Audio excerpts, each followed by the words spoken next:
अब बहुत ध्यान से सुनो। ये भावना थी आत्मदेव पंडित जी की, जो शास्त्रों के बड़े चूड़ांत विद्वान थे। और हठपूर्वक पुत्र हुआ तो हो गया धुंधकारी। कितना सुख दिया धुंधकारी ने आत्मदेव को। कह तो यही रहते ना, गृहस्था सरसो लोके पुत्र पौत्र समन्विता। स्त्री का सुख भी नहीं मिला, धुंधली का सुख क्या मिलेगा? पुत्र का सुख भी नहीं मिला। और कितनी पिटाई की धुंधकारी ने आत्मदेव जी की, नहीं कहा जा सकता। पीटता भी था और घर से निकलने भी नहीं देता था और रोने भी नहीं देता था। तुम चिल्लाओगे रोगे तो हमारी बदनामी होगी। पिटो बोलो मत, रो मत। सारी संपत्ति को जुए में, शराब में, कबाब में नष्ट कर दिया उसने। एकदा पितरौ ताड्य पात्राणि स्वयमाहर। एक बार माता पिता की खूब पिटाई की और बर्तन लेकर के बाजार में बेच आया, जुए में हार गया। अब घर में बनाने खाने के बर्तन तक नहीं थे। जिस घर में लक्ष्मी का साम्राज्य था, आज वहां बनाने खाने के बर्तन तक नहीं रह गए। ये तो गया था शराब कबाब में धुत था। पिताजी रो रहे थे। तो जो महात्मा ने फल दिया था, जैसे बंध्या गाय को खिला दिया था, और धुंधकारी के जन्म के 3 महीने बाद गोकर्ण जी का जन्म हुआ था, वो गोकर्ण जी भी उनको समझा रहे हैं। अब देखिए, जो उपदेश भगवान ने संत रूप में दिया है, वही उपदेश गोकर्ण जी दे रहे हैं। जो तुम सीधे सीधे नहीं समझोगे तो कुट पिट करके समझना पड़ेगा। तो कुट पिट करके समझो, इससे अच्छा सीधे सीधे समझ जाओ।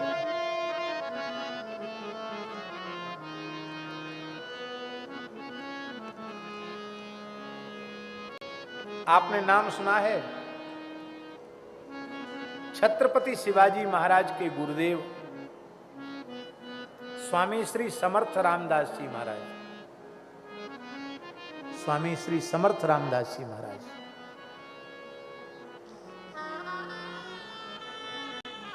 उन जमानों में बचपन में विवाह हो जाता था।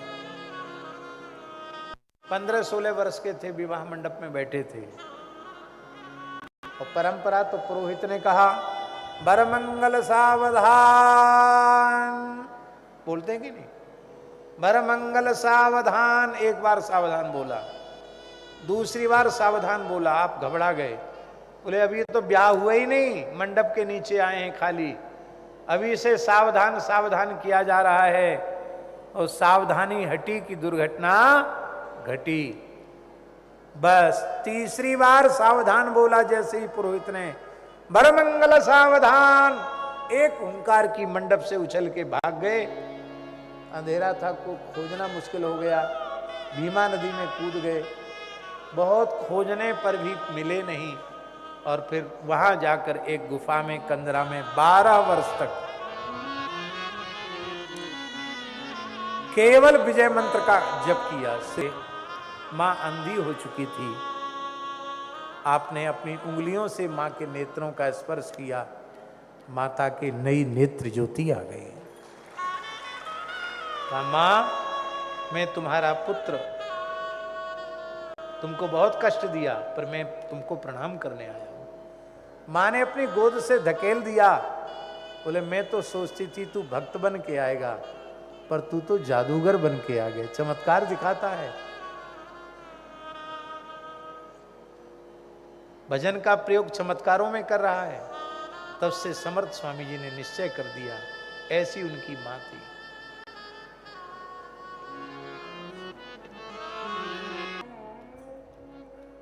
देहे स्थिमांस रुधिरे विमतिं त्यजत्वं, जाया सुतादिषु सदा ममतां विमुञ्च। पश्यानिशं जगदिदं क्षणभङ्गुनिष्ठं, वैराग्य राग रसिको भव भक्तिनिष्ठ। धर्मं भजस्व सततं त्यज लोक धर्मान्, सेवस्व साधु पुरुषांजहि काम तृष्णाम अन्यस्य दोष गुण चिंतन मासु मुक्त्वा सेवा कथा रसमहो नितराम विवत्वम्। इन 2 श्लोकों में ही संपूर्ण धर्म का मर्म समझ करके आत्मदेव जी ने ग्रह त्याग कर दिया। भजन करते करते 10वें स्कंद का पाठ करते करते वो भगवान के नित्य धाम गोलोक को चले गए। धुंधली दुर्गति पूर्वक आत्महत्या करके मरी। धुंधली के उद्धार का कोई प्रसंग भागवत में नहीं आया। धुंधकारी का उद्धार तो गोकर्ण जी की कथा से हो गया, पर धुंधली कुएं में कूद के मर गई। उसका कल्याण हुआ कि नहीं हुआ ये बात कुछ नहीं लिखी। कल्याण नहीं हुआ धुंधली का। क्यों नहीं? जो स्त्री अपने पति के साथ इस प्रकार की वंचना करती है उसका कल्याण संभव नहीं है।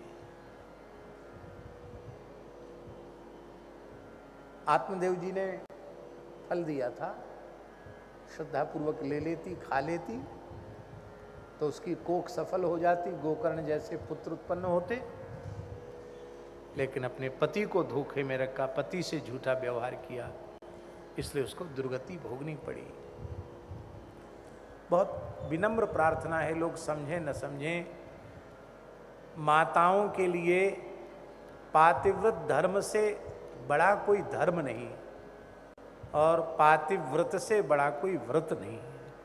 सबसे बड़ा व्रत और सबसे बड़ा धर्म पातिव्रत धर्म का पालन है। पातिव्रत धर्म का पालन करते हुए भगवान की भक्ति करें तो उनका कल्याण अवश्य हो जाता है, इसमें संदेह नहीं। महात्म्य यहां संपन्न होता है।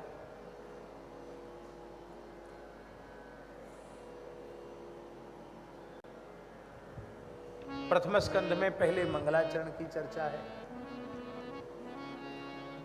मंगलाचरण हम जिस पद्धति से कहते कम से कम 3-4 घंटे का समय चाहिए, उतना समय नहीं है, इसलिए हम केवल मंगलाचरण का उच्चारण करते हैं। जन्माद्यस्य यतोन्वयादितरतश्चार्थे स्वविज्ञ स्वराट तेने ब्रह्म हृदय आदि कवये मुह्यन्ति यत्सूरयः तेजो वारिमृदां यथा विनिमयो यत्र त्रिसर्गो मृषा धाम्ना स्वेन सदा निरस्तकुहकं सत्यं परम धीमहि। परम सत्य का ध्यान किया गया।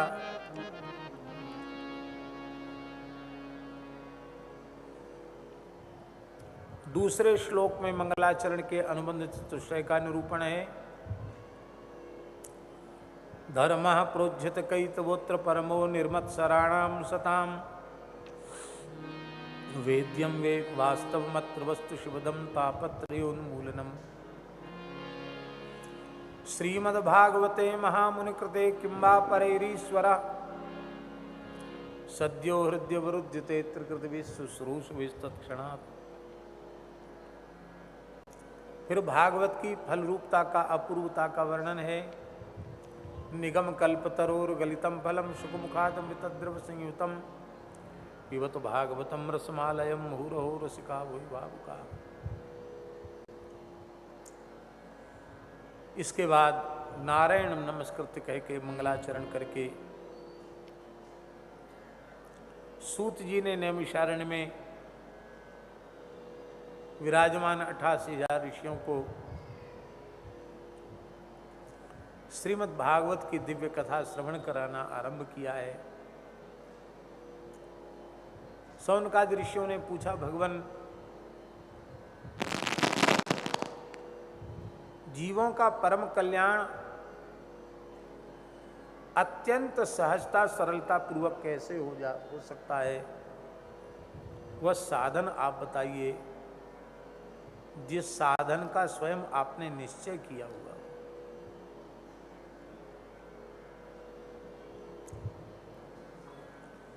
सूत जी ने कहा, जीवों के कल्याण का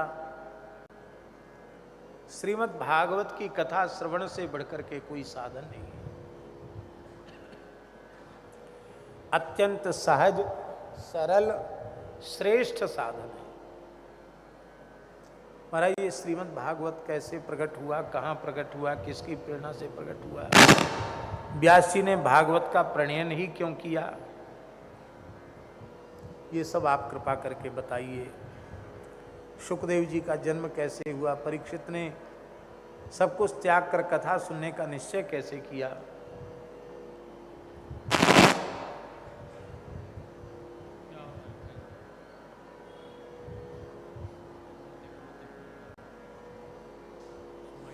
इसका समाधान प्रस्तुत कीजिए।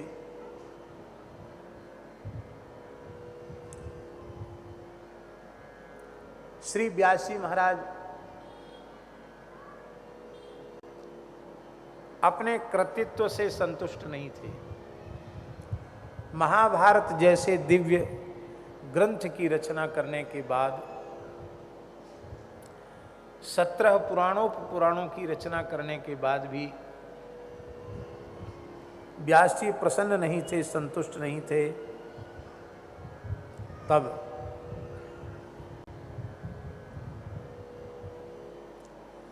देवर्षि नारद जी ने आकर उन्हें बताया कि जैसे आपने वर्ण धर्म, आश्रम धर्म का महाभारत मन्य पुराणों में विस्तार पूर्वक वर्णन किया, ऐसा आपने भागवत धर्म का वर्णन नहीं किया। न तथा वासुदेवस्य महिमा ह्यनुवर्णिता।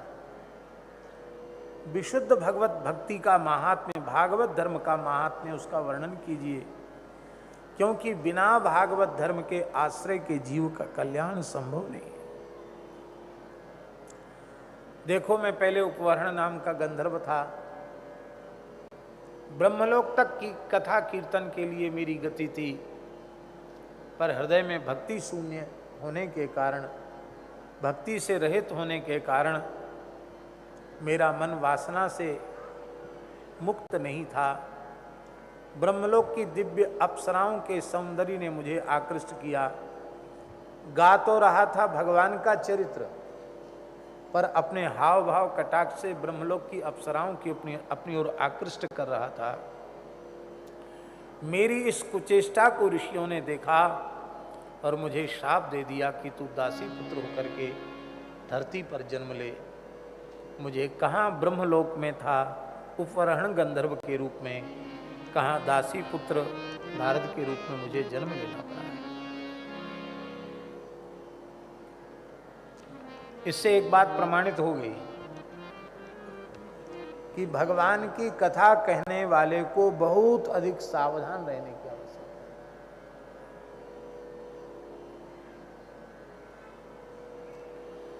सावधान तो प्रत्येक मनुष्य को रहना चाहिए, पर व्यासासन पर विराजमान होकर भागवत चर्चा करने वाले को तो इतना अधिक सावधान रहने की आवश्यकता है, क्योंकि उसकी ओर सबकी दृष्टि जाती है। क्या कैसे बोलता है, कैसे देखता है, क्या करता है, उसको सब देखते हैं।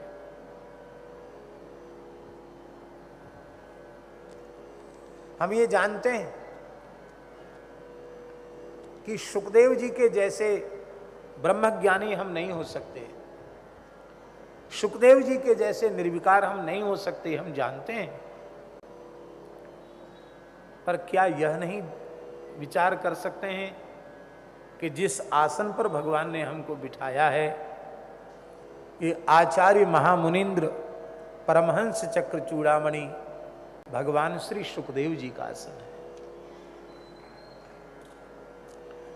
इसलिए कथावाचक व्यास को अत्यंत चरित्रवान होना चाहिए। धन मात्र और स्त्री मात्र के आकर्षण से बच करके यदि कथा कीर्तन करेगा तो अपना भी कल्याण होगा, सुनने वालों का भी कल्याण होगा। और इनके व्यामोह को, कंचन कामनी के व्यामोह को नहीं त्याग पाया तो हमारे यहाँ तो लिखा है परधन परमन हरण को बेस्या बड़ी प्रवीण। बेस्याएं भी तो नाच गा करके परधन परमन हरण कर लेती हैं। यही काम हम लोग करने लग जाएं तो क्या अंतर रहा। नारद जी ने इसलिए अपना चरित्र सुनाया कि वक्ता लोग सावधान हो जाएं। कथा कहने गए थे ब्रह्मलोक में, वासना वासित वृत्ति होने के कारण नीचे गिरना पड़ा। फिर संतों की जूठन खाई, 4 महीना संतों का संग किया, संतों ने भगवान का मंत्र का उपदेश हमें कर दिया, तो आज मैं भगवत कृपा से ब्रह्मपुत्र देवर्षि नारद हो गया। भगवान ने अपनी वीणा हमको दे दी है। ये कारीगर की बनाई वीणा नहीं है। देवदत्ता मिमां वीणा स्वर ब्रह्म विभूषिता मूर्छयित्वा कथा गायमानस चराम्यहम्।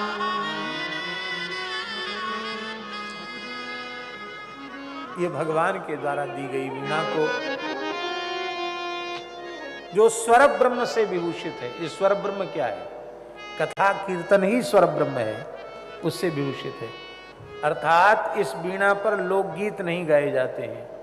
इस वीणा पर केवल भगवत नाम संकीर्तन, भगवत चरित्र का कीर्तन किया जाता है। वीणा के तारों का मैं वर्णन करता हूं तो भगवान की मधुर छवि मेरे नेत्रों के सामने प्रकट हो जाती है। असंग भाव से पूरी धरती पर हरिगुण गाता हुआ मैं विचरण करता रहता हूं। नारद जी की प्रेरणा से व्यास जी ने सरस्वती नदी में स्नान किया। पूर्वाभिमुख होकर के कुश पवित्र पानी होकर के बैठ गए, समाधि लगाई। समाधि में जन्माद्यस्य यतस्य लेके तम नमामि हरिम परम तक संपूर्ण ग्रंथ की शब्दानुपूर्वी का साक्षात्कार किया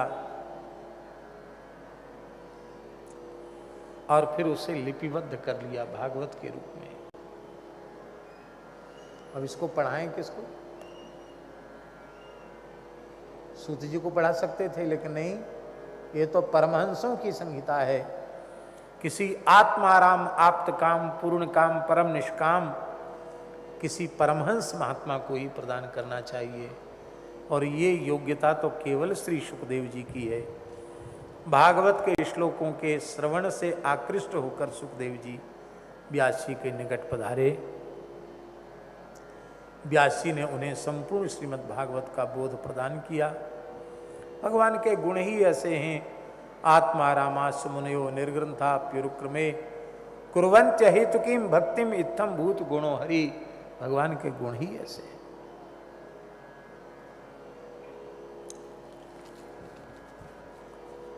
दूसरे प्रश्न का समाधान, राजर्षि परीक्षित का जन्म और कैसे उन्हें वैराग्य हुआ, कैसे उन्होंने कथा सुनी, इसका उत्तर। भगवान श्री कृष्ण की कृपा से पांडवों को महाभारत युद्ध में विजय प्राप्त हुई। अंतिम भीमसेन दुर्योधन के गदा युद्ध में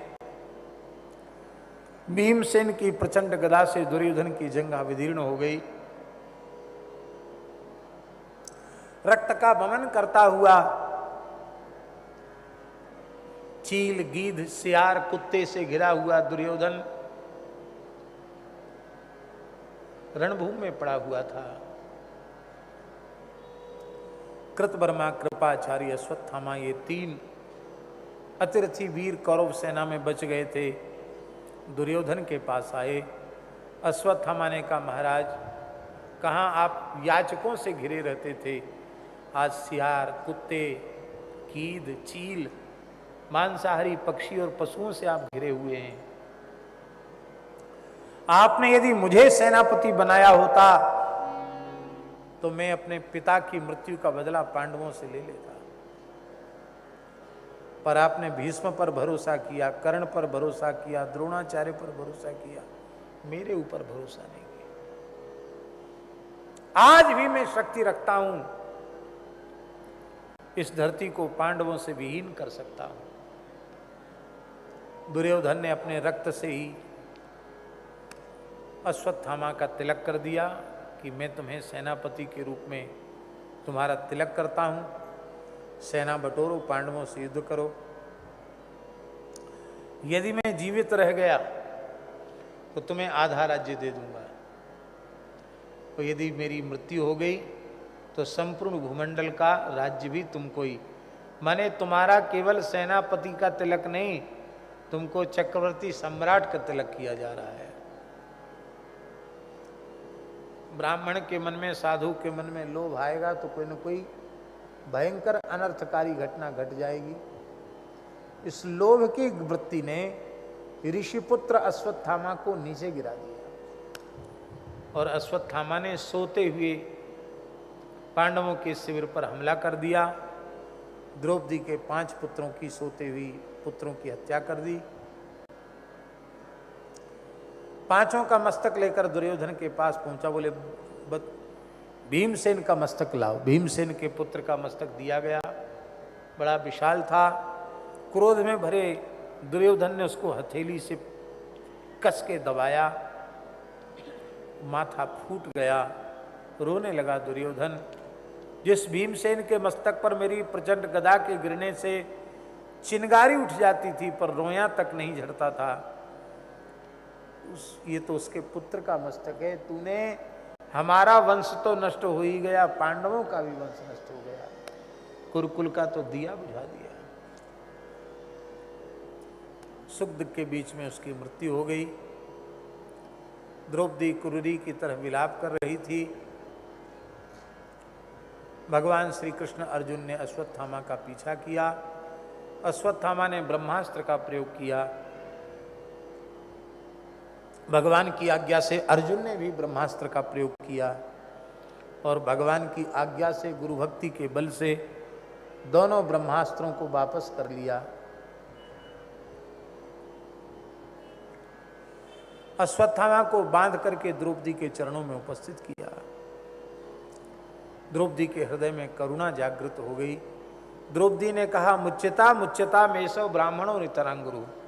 ये ब्राह्मण है, इसको खोल दो, ये तो जन्म से ही सबका गुरु है। और केवल ब्राह्मण नहीं है, स एष भगवान द्रोण प्रजा रूपेण वर्तते। पुत्र पिता का आत्मा ही होता है। जिन गुरु द्रोणाचार्य से तुमने संपूर्ण अस्त्र शस्त्रों की शिक्षा प्राप्त की है, वे गुरु द्रोणाचार्य ही पुत्र रूप में उपस्थित हैं। इनको प्रणाम करो, इनका अपमान मत करो, ब्राह्मण का अपमान मत करो, गुरु का अपमान मत करो। सबने द्रौपदी के भाव की प्रशंसा की। संत है कौन? और ध्यान दें, अमुक तिलक वाला, अमुक रंग के कपड़े पहनने वाला संत नहीं, दूसरे की पीड़ा का विचार करने वाला ही संत होता है। द्रौपदी संत है क्योंकि अपने पुत्रों की पीड़ा को भूलकर अश्वत्थामा की माता की पीड़ा का विचार किया, अपने पतियों को पाप से बचाया। द्रौपदी पर भगवान बड़े प्रसन्न हुए, किंतु भीमसेन कहते थे द्रौपदी के कहने से क्या, मार डालो इस आतताई को। अर्जुन ने भगवान की ओर देखा, प्रभु क्या करूं?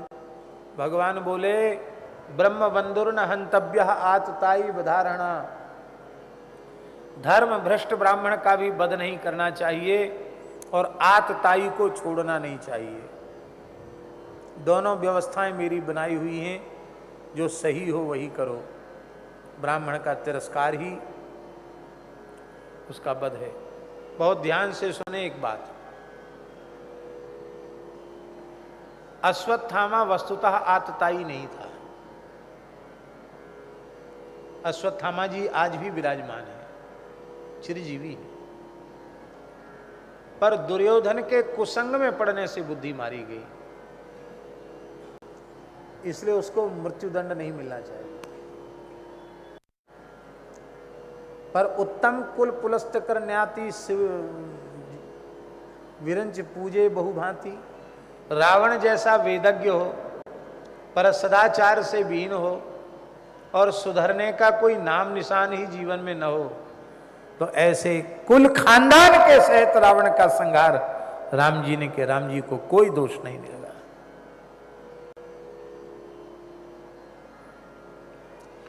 मयि वो है मामनातम परिपाही अनुशासनम। यद्यपि राम जी मर्यादा पुरुषोत्तम है, फिर भी राम जी ने प्रायश्चित किया।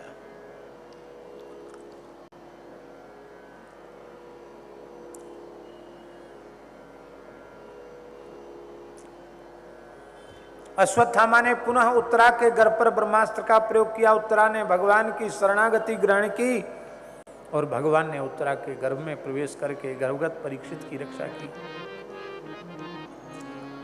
भगवान द्वारिका जाना चाहते हैं। कुंती माता रोते हुए सामने रथ के आकर खड़ी हो गई। कुंत्युवाच नमस्ये पुरुषं त्वाद्य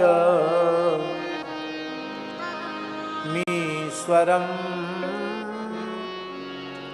प्रकृते परम अलक्ष्यं सर्वभूतानां अंतर्बहिरवस्थितम्।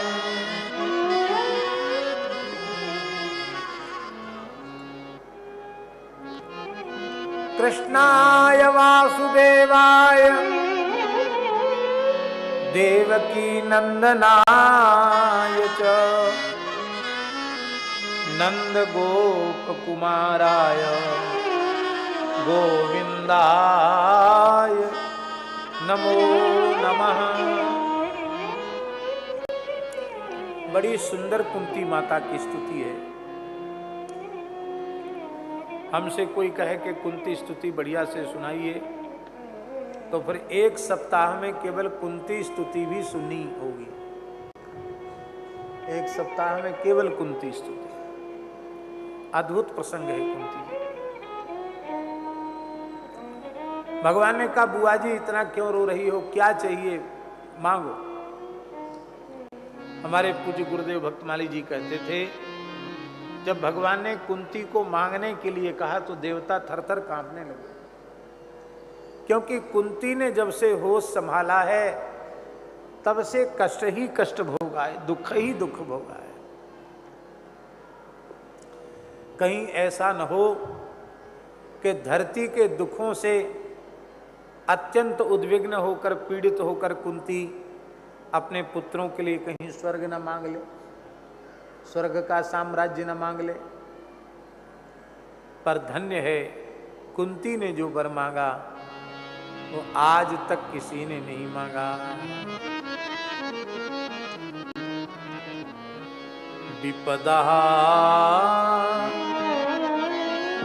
सन्तु नः शश्वत् तत्र तत्र जगद्गुरो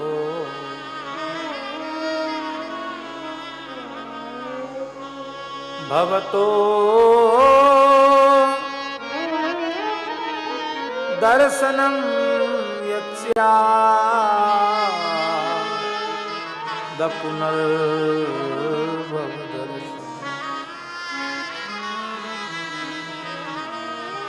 विपदा में बहुवचन है। हे जगत गुरु श्री कृष्ण,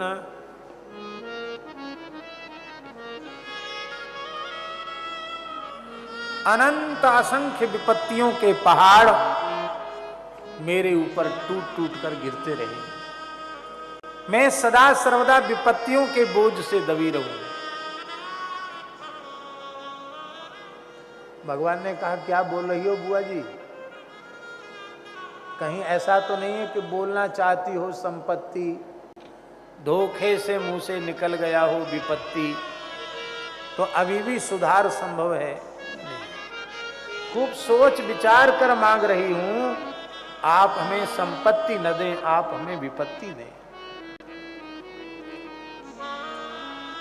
भगवान ने कहा विपत्ति से पेट नहीं भरा, बोले बिल्कुल नहीं भरा, और भूख जग गई।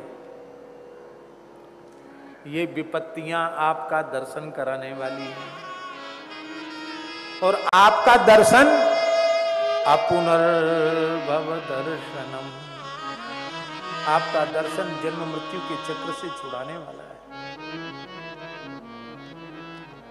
अब यहां लगता यही है कि कुंती ने विपत्ति का वर मांगा, पर कुंती ने विपत्ति का वर नहीं मांगा, कुंती ने भगवान के दर्शन रूपी संपत्ति का वर मांगा। कुछ समय बीत गया, भगवान का कोई समाचार नहीं मिला। अर्जुन को समाचार लेने के लिए भेजा, अर्जुन लौट के आए, बताया कि भगवान ने तो अपनी लीला का संवरण कर लिया है। परीक्षित को राजगद्दी पर बिठाकर युधिष्ठिर ने महाप्रस्थान किया। परीक्षित ने 3 अश्वमेध यज्ञ किए, जिनमें देवताओं ने प्रत्यक्ष प्रकट होकर भाग ग्रहण किया। संपूर्ण भूमंडल पर दिग्विजय की। कुरुजांगल प्रदेश में गाय बैल के जोड़े को राजवेशधारी कलयुग के द्वारा प्रताड़ित करते हुए देखा। कलयुग को फटकार लगाई। कलयुग ने कहा, महाराज मैं आपकी शरण में हूं, मुझे प्राणदान दीजिए, मुझे रहने की जगह बताइए। 5 स्थान कलयुग को रहने के लिए दिए गए। जुआ में रहो, शराब में रहो, परस्त्री गमन में रहो, मांस भक्षण में रहो, और पाप की कमाई में रहो। हम कलयुग में पैदा हुए हैं, इसमें कोई संदेह नहीं। संदेह? और कुएं में भांग पड़िए, इस युग में पैदा हुए, क्या करें? कलयुग में हमारा जन्म हुआ, ये हमारी मजबूरी है,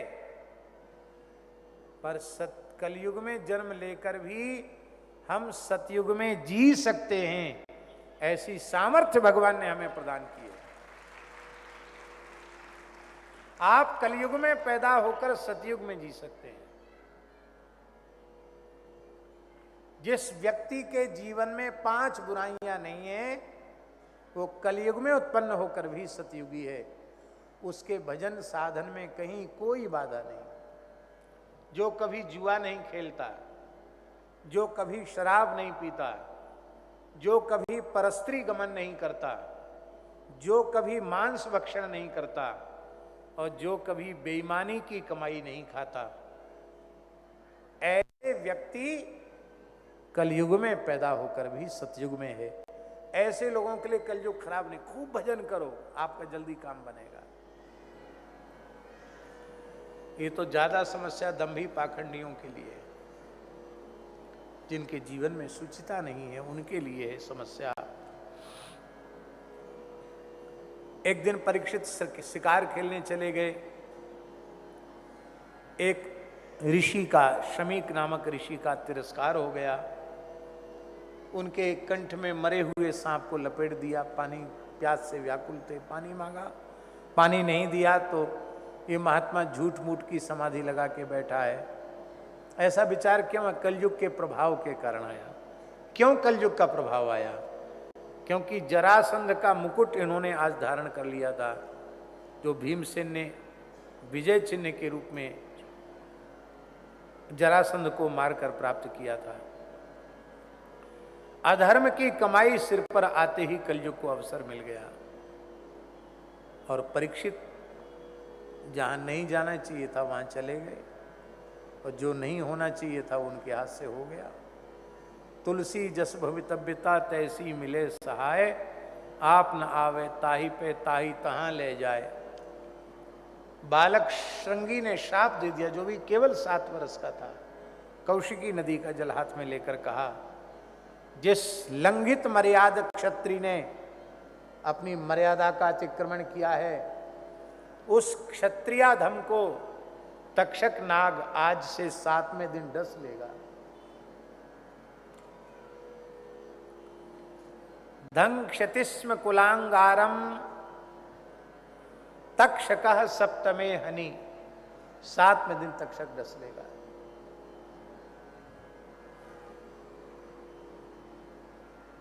शाप की सूचना परीक्षित को प्राप्त हुई।